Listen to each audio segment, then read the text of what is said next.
Hello lovelies and welcome back to my channel, and on today's episode we are making an authentic bitter leaf soup. So my lovely ones, stay tuned as I'll be taking you straight to the ingredients right after this break. Don't touch the dial.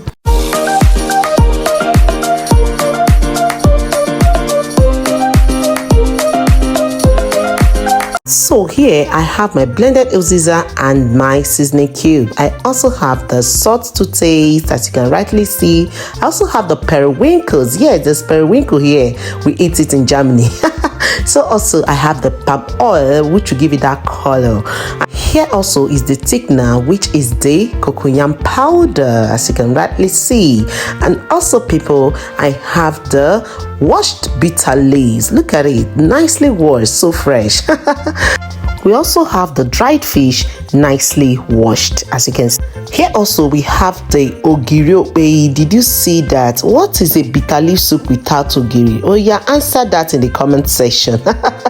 Okay people, so here we have the fresh cut bonnet pepper, nicely blended, and also crayfish and dry fish blended together in this container, as you can rightly see. So right away, let's go to the pot cooking right now. We have all the proteins you can think about. I have here in the pot the fish, the chicken, the gizzard, the shaki, and the goat meat. Early I cooked the goat meat and the shaki, and then later on I added the gizzard, the chicken, and the fish.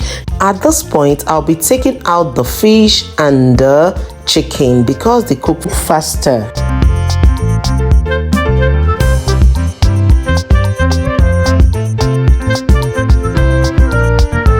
At this point, I'm taking out the goat meat, the shaki, and the gizzard all out of the pot because they have all cooked enough. And now this point as well, I've boiled the hot water, which I'm topping it right away to get the water quantity I need for this recipe. At this time, I'm giving you a tip. Please measure what you are using, that is the thickener versus the water, so that you don't end up in Oji River. Now this has boiled up, and now I'll be adding in the uziza powder and the seasoning cube, and after that I'll be putting in the blended crayfish and the fish all in this container into the pot. So I've added 2 tablespoons of that, and then at this point as well I'll be adding in the palm oil. Another thing to note, please don't add too much palm oil in any native soup you are making. This is a point to note. Make sure that the oil you're adding is just as equal to the soup so that it doesn't show that it's oily. Please at this point like the video, share, comment, and also don't forget to subscribe.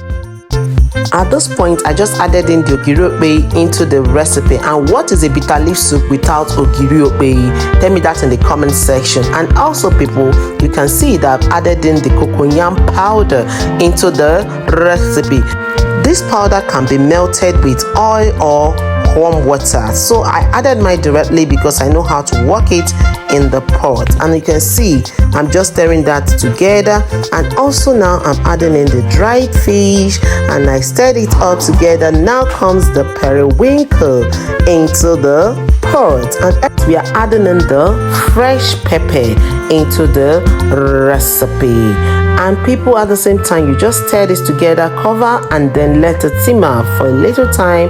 Open and add in the goat meat, the shaki, and also the gizzard. Add everything here and stir it all together. And also please add in the chicken at this point, but the fish will be added later. Remember to thumbs up this video at this time because it is well deserved. At this point as well, we are adding in the bitter leaves, and you can see how we're spreading that into the pot. And at this point as well, we are going to let this to simmer, and we will come back.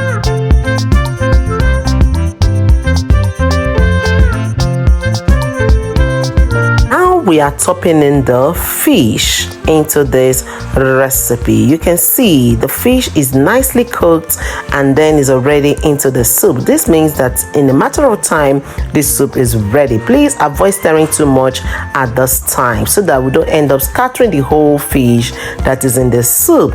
So look at this people, please read what is on your screen and then you will understand. Don't make your soup to be too thick so that you don't eat eba versus eba. That is what it is. And now this soup has to leave the fire. And here comes the giveaway clip in this recipe. This is our oatmeal eba, which is about to be prepared. I just poured the hot water into my pot, and now this is the powder nicely blended. And I'm just going to stir that up together, as you can rightly see. You just turn it gradually until you get the consistency you are looking for. Oatmeal is just quaker oats blended into powder and stirred in hot water, and then it simmers and is ready to be eaten. Look, please, a point to note while making your oatmeal, remember to put boiled hot water aside. Look at it, I'm just topping that up and it will do what? Simmer on a low heat.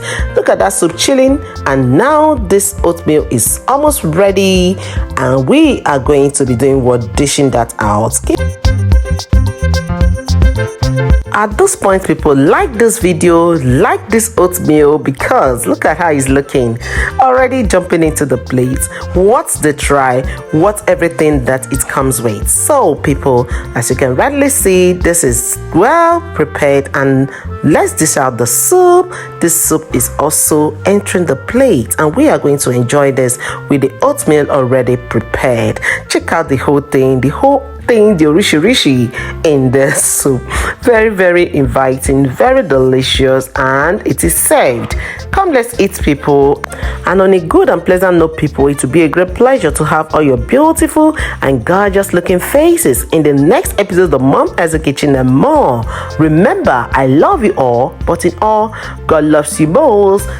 Like this video, share, comment, and subscribe in case you're new. Turn on the bell for more notifications. Hopefully, we'll see you in the next one. Remain blessed, and bye-bye.